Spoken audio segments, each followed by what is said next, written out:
Oh yeah, World Series time is here. You've been waiting for it. It's finally come. Yes, we have the Los Angeles Dodgers, Toronto Blue Jays. This is what everybody's been asking for, supposedly.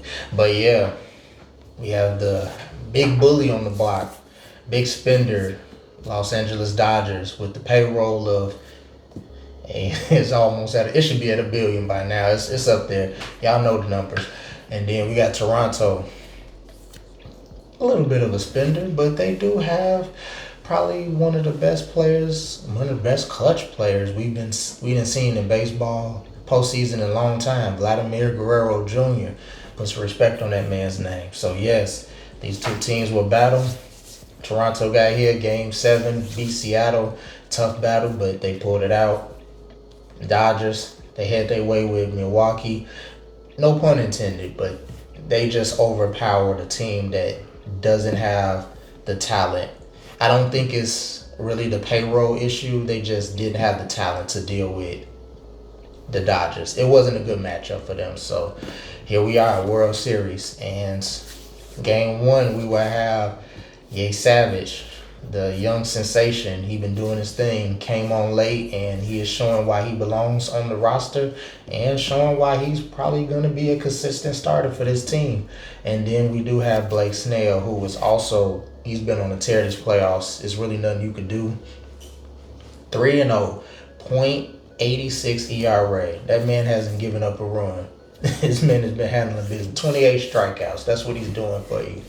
You want that. So Game 1 is looking like it's going to be solid starting off. And then Game 2, we have Yosamashu and we have Jessamine for Toronto. So you starting off two good pitching matching.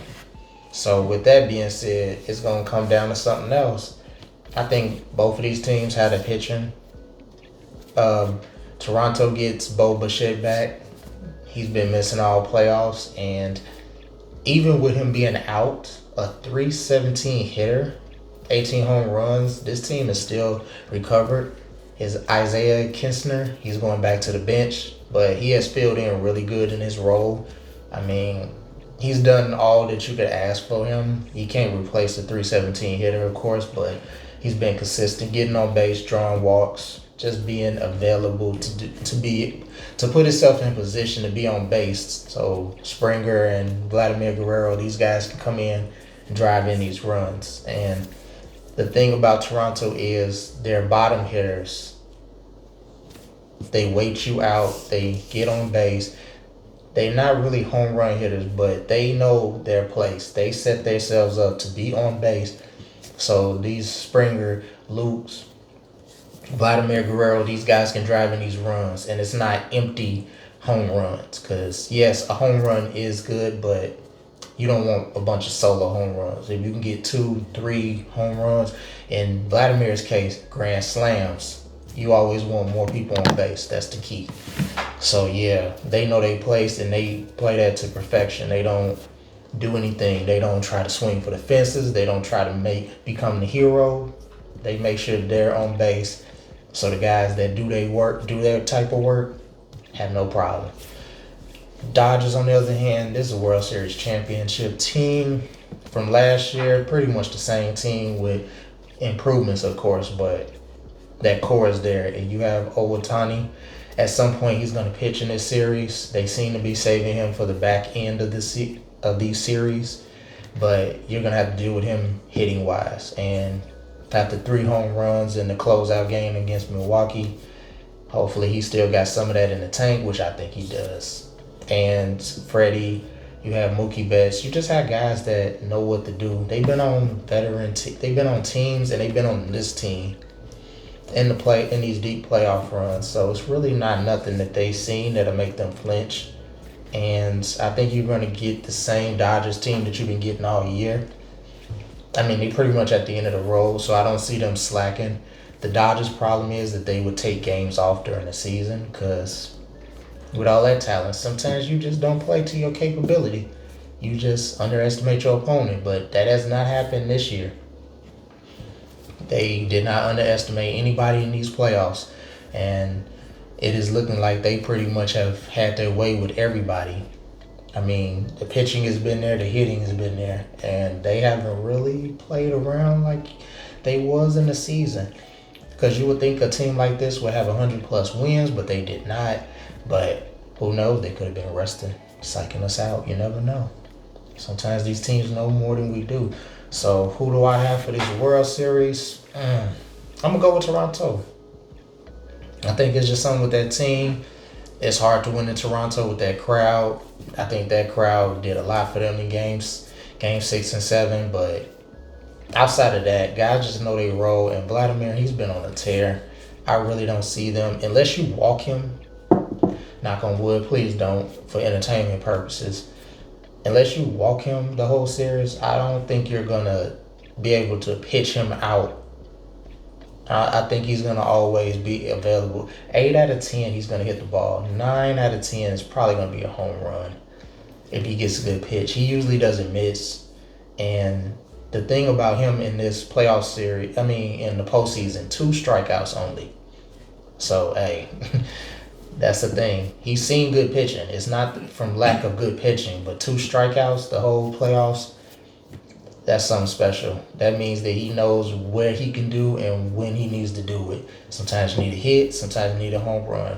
He's up there looking like his daddy, man. Got that know what to do at all times about him. So I think him and Springer is climbing up that all-time postseason home run list. I think bro wants it. He might not get it this year, but he's about right there. I think he's about 4 off. And that home run that 3-run home run to get them the lead to get to this World Series, I don't think that's the last time we'll see that. He's just clutch like that. I know people say bro's a cheater because of what Houston did and all of that, but that doesn't do anything about his hitting ability. Every time every time a big hit has been needed from him in the postseason, he's been there.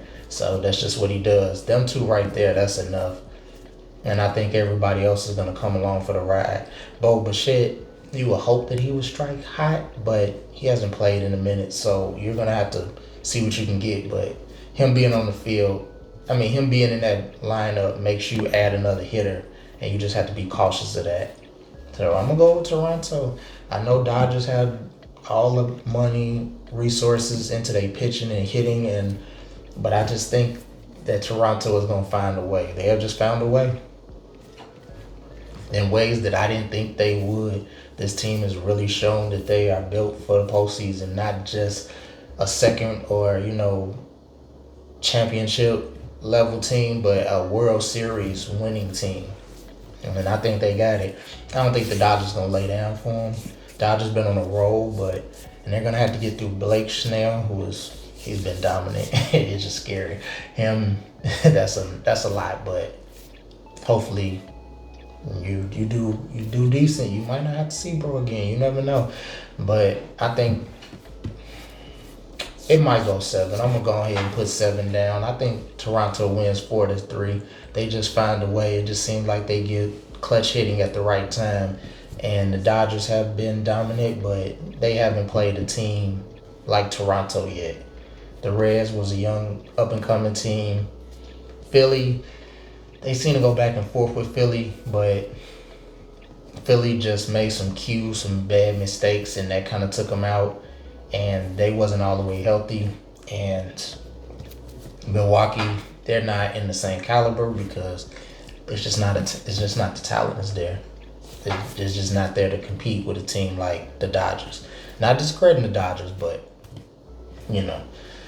Toronto is definitely the best team they played in the playoffs. So we're gonna see how that goes. But I thank you guys for watching, man. I'm gonna catch y'all in the next one.